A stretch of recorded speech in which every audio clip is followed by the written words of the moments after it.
तयारी चालली आहे. 1-2 तासात आणखीन आम्हाला चित्र कळेल. आणि यानंतर इतर महत्त्वाच्या बातम्यांचा वेगवान आढावा महाराष्ट्र सुपरफास्ट. अमरावतीमध्ये जिल्हा कृषी अधीक्षकांच्या अंगावरती फेकलं कपाशीचं बियाणं. कपाशीचे बोगस बियाणे शेतकऱ्यांना विकल्याचा आरोप आहे. एसटीबीटी या प्रतिबंधित बियाणं विकणाऱ्यांवरती कारवाई करायची मागणी.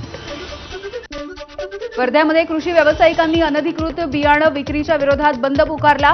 अनधिकृत बियाणं विक्री थांबवू शकत नसाल तर एसटीबीटी बियाणांना महाराष्ट्रामध्ये विक्रीची परवानगी देण्याची मागणी.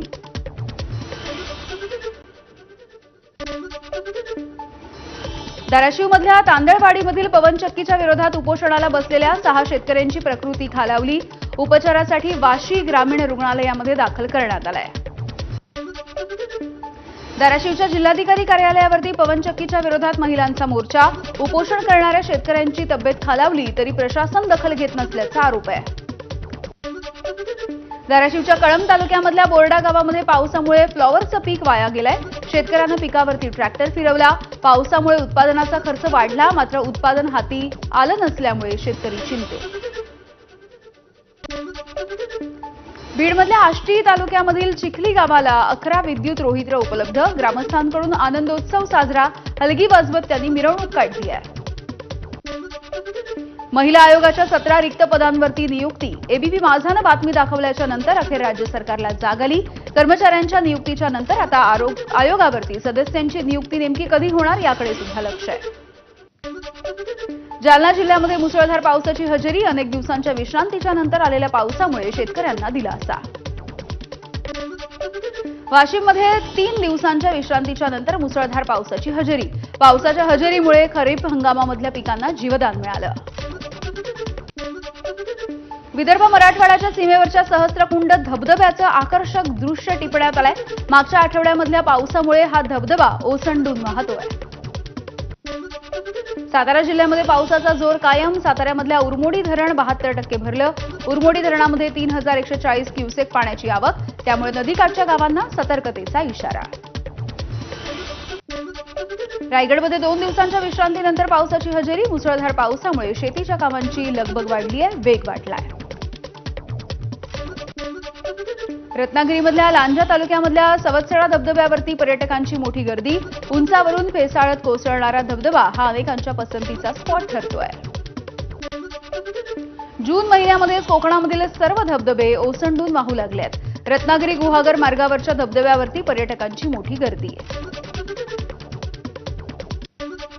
पावसामुळे सातपुड्यामधील अनेक लहान मोठे धबधबे प्रवाहित. नंदुरबारच्या वाल्हेरी धबधब्याजवळ पर्यटकांनी गर्दी केली आहे. नंदुरबारमध्ये मुसळधार पावसामुळे तापी नदीच्या पाण्याच्या पातळीमध्ये वाढ होतीये. तापी नदीच्या पाण्याच्या पातळीमध्ये वाढ झाल्यामुळे प्रकाशा बॅरेजमधून पाण्याचा विसर्ग सध्या सुरू करण्यात आला.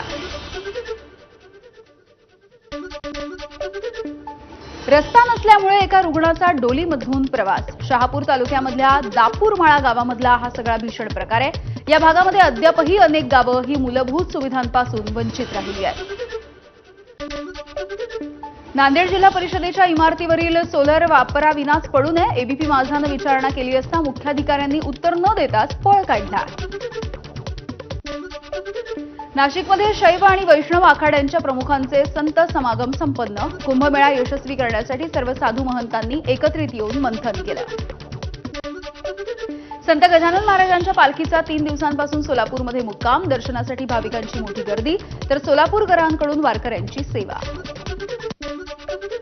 धाराशिवमध्ये परांडा शहरात संत एकनाथ महाराजांच्या पालखीचे भक्तिभावामध्ये स्वागत. प्रशासनाकडून वारकऱ्यांचं पुष्पवृष्टी करत स्वागत आणि दर्शनासाठी ठिकठिकाणी मोठी गर्दी.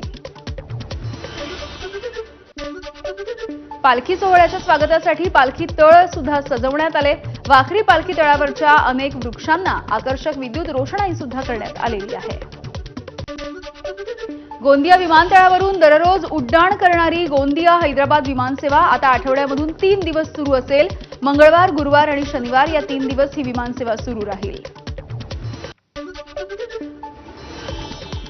पुणे राष्ट्रीय महामार्गावरच्या कदम वाकवस्ती ग्रामपंचायत हद्दीमधील धक्कादायक प्रकार. पुण्याच्या लोणी स्टेशन परिसरामध्ये चक्क इराणच्या देशाचे झेंडे आणि इराणचे राज्याध्यक्ष अली खामेनी यांचे बॅनर सुद्धा झळकवण्यात आलेले आहेत. चंद्रपूरच्या भद्रावती नगर परिषदेवरती 49 लाखांसाठी जप्तीची नामुष्की, मुख्याधिकाऱ्यांच्या केबिनमधील साहित्य आणि बेलेरो वाहन जप्त, थकबाकीच्या प्रकरणी कारवाई. सांगलीमध्ये आमदार गोपीचंद पडळकर यांच्या विरोधामध्ये ख्रिश्चन समाजाचा मोर्चा, धर्मगुरूंच्या विषयी वादग्रस्त विधान केल्याच्या आरोपांमुळे ख्रिश्चन धर्मीय आक्रमक झालेले आहेत. हर्षल सुर्वे यांचा ठाकरेंच्या शिवसेनेला अखेर जय महाराष्ट्र, एकनाथ शिंदे यांच्या उपस्थितीत शिवसेनेमध्ये पक्षप्रवेश झाल्याची माहिती. बीडमध्ये सुप्रिया सुळे यांच्या वाढदिवसाच्या बॅनरवरती सरपंच हत्या प्रकरणामधील फरार आरोपी बबन गीते याचा फोटो, राजकीय बॅनरवरच्या आरोपीच्या फोटोमुळे चर्चांना उधाण.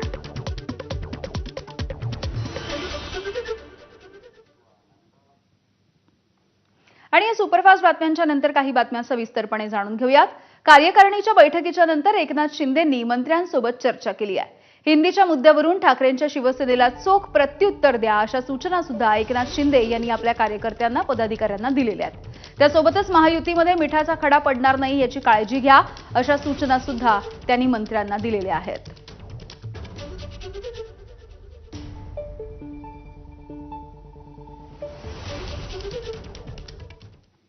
पुन्हा एकदा उर्वरित बातम्यांचा वेगवान आढावा. परभणीमध्ये शरद पवार यांच्या राष्ट्रवादीला मोठा धक्का, शरद पवार यांची साथ सोडून विजय भांबळे हे अजित पवार यांच्या राष्ट्रवादी काँग्रेसमध्ये उद्या पक्षप्रवेश करणार आहेत. शरद पवार यांच्या राष्ट्रवादीचे अजित यशवंतराव यांचा राष्ट्रवादीमध्ये पक्षप्रवेशाबद्दल उदय सामंत यांची नाराजी, आपल्यावरती खालच्या पातळीवरती टीका करणाऱ्याला प्रवेश देणार असाल तर आपण देखील 25 वर्ष राजकारणामध्ये सक्रिय याचं भान ठेवावं, उदय सामंत यांचा इशारा. बीडच्या शाहूनगरमधील गजानन कॉलनीमध्ये 30 ते 40 जणांच्या टोळक्याकडून एका कुटुंबाला मारहाण करण्यात आली. तरुणांमध्ये झालेल्या वादामधून संपूर्ण कुटुंबाला मारहाण झाली आहे. घरामधल्या साहित्याची सुद्धा तोडफोड करण्यात आलेली आहे. परळी तहसीलच्या इमारतीच्या समोर शेतकऱ्याचा आत्मदहनाचा प्रयत्न, वारंवार तक्रार करून सुद्धा रस्ता मिळाला नसल्यामुळे अंगावरती डिझेल ओतून घेत शेतकऱ्याचा आत्मदहनाचा प्रयत्न. संगीता महाराज पवार यांची हत्या झालेल्या गावामध्ये चोरी झाली आहे. याआधी मोहटादेवी मंदिराच्या 2 तिजोरी सुद्धा चोरट्यानं पळवल्या होत्या आणि काल एक घर सुद्धा फोडण्यात आलं. धाराशिवमधल्या परांडातल्या शेळगावमध्ये वडिलांनीच मुलीची हत्या केली आहे. मुलगी सतत आजारी पडत असल्यामुळे दारूच्या नशेत त्याने हे कृत्य केलंय. आरोपीला पोलिसांकडून बेड्या. छत्रपती संभाजीनगरमध्ये ऊसाच्या थकीत बिलाची मागणी केल्यामुळे ठाकरे सेनेच्या उपनेत्याने मारहाण केल्याचा शेतकऱ्याचा आरोप आहे. मारहाण करतानाचा व्हिडिओ सध्या व्हायरल होतोय. सचिन घायाळ यांच्यासह 4 विरोधामध्ये गुन्हा दाखल. लातूरमध्ये 4 वर्षांच्या मुलीनं चॉकलेट मागितलं म्हणून जन्मदात्यानं तिचा जीव घेतलाय. आरोपीला तात्काळ अटक झालेली आहे. पुढचा तपास पोलिसांकडून सुरू आहे. नाशिकच्या चांदोरीमध्ये ट्रकच्या धडकेत चिमुकलीचा मृत्यू झाला. सायकलवरून शाळेवरती जात असताना भरधाव येणाऱ्या आयशर ट्रकने ही धडक दिली. संशयित वाहन चालकांवरती कठोर कारवाई करायची नागरिकांची मागणी. सिंधुदुर्गामधल्या पानवळ इथे 2 एसटी बसेसची धडक झाली आहे. या अपघातामध्ये दोन्ही बसेसमधले प्रवासी जखमी झाले. सर्व जखमींना उपचारासाठी बांदा इथल्या प्राथमिक आरोग्य केंद्रामध्ये नेण्यात आलं आहे. ज्ञानेश्वर माऊलींच्या पालखीमध्ये विजेचा धक्का लागून 2 वारकऱ्यांचा मृत्यू झालाय. फलटण तालुक्यामधल्या बरड गावातली घटना आहे. रथामधल्या दिंडी क्रमांक 26 मध्ये हे दोन्ही वारकरी होते. नागपूरमधल्या विहार तालुक्यामधली 26व्या नंबरची ही दिंडी आहे. नाशिकच्या बीडी कामगार इथल्या 3 अल्पवयीन मुलांचा कृत्रिम तलावामध्ये बुडून मृत्यू झाला. बांधकाम साईटवरती तयार करण्यात आलेल्या तलावामध्ये पोहण्यासाठी ही मुलं गेलेली असताना ही दुर्घटना घडली आहे.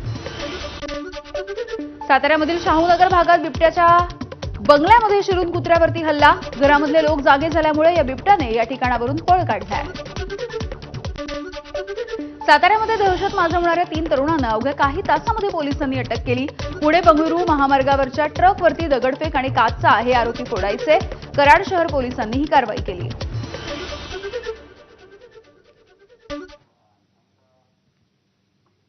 आणि यानंतर एक सविस्तर बातमी. राज्यामधल्या धार्मिक स्थळी भाविक मोठ्या आस्थेनं श्रद्धेनं दर्शनासाठी येत असतात. मात्र अनेक वेळेला प्रसाद, हार, फुलं हे खरेदी करत असताना या सगळ्या भाविकांची मोठी आर्थिक लूट सुद्धा होण्याचे प्रकार